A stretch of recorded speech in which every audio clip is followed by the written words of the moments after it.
My priorities have not changed. Good morning, everybody, and welcome to the Recovery Classroom. My name is Drew. I am a recovering alcoholic. I'm still sober, and I'm still enjoying each and every single day. I've never met somebody who's ever regretted getting clean and sober. We're obviously on the road. We're out here doing the baseball thing this weekend and having a great time. And I was in the car last night. We spent a lot of time in the car, actually. I was in the car, and I was thinking about my first day of sobriety, and I'm coming up on my 5th year of continuous sobriety. I'm really excited about that, really proud of that. But I was thinking back to that first year of sobriety, and or that first day of sobriety, I should say. And the one thing that is stark to me and stands out to me is I have today, today's date, I have the same priority that I had back on July the 6th of 2021. And that priority was, whenever I woke up that morning, my priority, only priority in life that day, was to make it to the end of my day drawing a sober breath, period. I couldn't have told you when the last time I was 24 hours sober. Didn't know, couldn't have told you, didn't remember. And so I didn't care what happened that day. I was going to make it to the end of my day drawing a sober breath. And I remember the flood of emotions that came rushing back, that came running back. The fear, I remember the fear, the anxiety, the apprehension, the nervousness, the tics, the sweating. I remember it all. I remember it all so well. And I didn't care. I remember my wife told me, she said, "Hey, you're probably going to need to go to the hospital." She said, this is a serious condition, what you're going through, you're probably going to need to go to the hospital. And I remember telling her no, like a fool. I should have told her that, but I did. I said, no, I said, I did this. I'm going to fix this. I'm going to own this. And again, not the best advice. I wouldn't ever give that advice to anybody.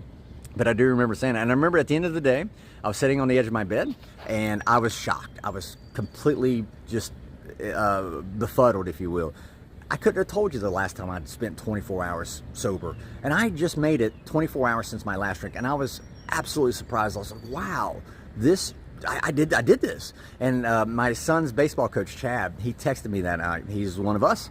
And I remember he texted me, he said, "How'd it go?" And I said, I made it. I made it 24 hours. And he said, "Good, now let's do it again." And I didn't quite understand what he meant by that. There was a lot of depth behind that simple comment that he texted me back.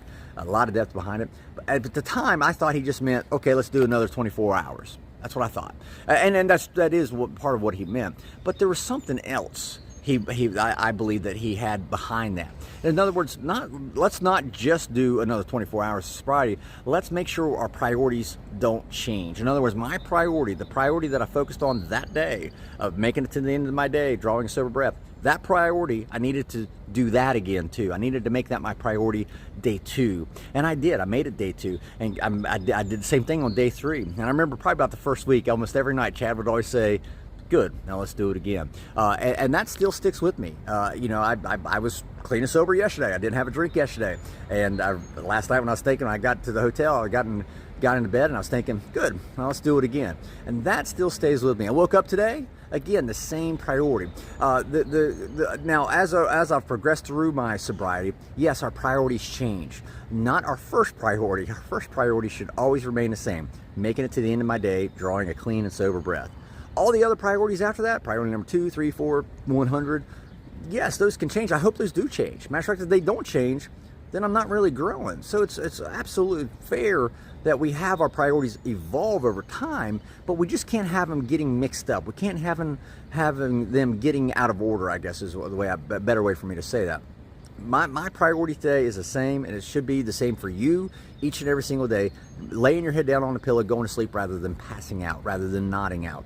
All the other priorities after that, again, I hope they do change. I know mine have changed drastically, and I'm thankful for that. I'm thankful that I'm still sober. I have the cognitive ability to rearrange those other priorities. But whatever I put in front of my recovery, whatever I put in front of my sobriety, I will lose. And I have too many things that I don't want to lose. So that's why I put my recovery first, my sobriety first, and keep my priority making it to the end of my day. If I just do that, and if that's the only thing I get right, then that's something that's worthwhile, worth having. And I'm incredibly grateful that God's given me another 5 years on this earth that I didn't think I was going to have. So, with that being said, I'm out of time. Thank you guys for letting me come in and share 5 to 10 minutes of your day with you. You guys absolutely keep me sober, and I cannot be any more appreciative. If there's a topic you'd like to hear discussed, feel free to message us on the Recovery Classroom Facebook Messenger page.